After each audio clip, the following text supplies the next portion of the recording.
আন্তর্জাতিক বাণিজ্য বিরোধ এবং শুল্কের বিষয়ে জি-20-র অবস্থান কী?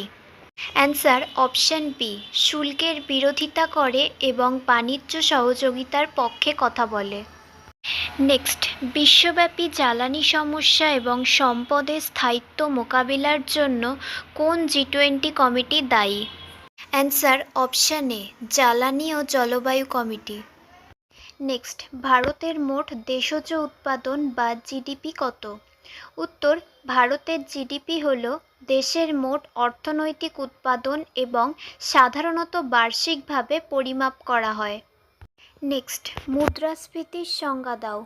উত্তর, মুদ্রাস্ফীতি হল সেই হার যেখানে পণ্য ও পরিষেবার দামের সাধারণ স্তর বৃদ্ধি পায়, যার ফলে একটি দেশের মুদ্রার ক্রয় ক্ষমতা হ্রাস পায়। নেক্সট, রাজস্ব নীতি কী? উত্তর, রাজস্ব নীতি বলতে অর্থনীতিকে প্রভাবিত করার জন্য সরকারের কর এবং সরকারি ব্যয়ের ব্যবহারকে বোঝায়। নেক্সট অ্যান্ড ফাইনাল কোয়েশ্চেন, মাথাপিছু আয় শব্দটি ব্যাখ্যা করো। উত্তর, মাথাপিছু আয় হল একটি নির্দিষ্ট অঞ্চলে একটি নির্দিষ্ট সময়কালে প্রতি ব্যক্তির গড় আয়।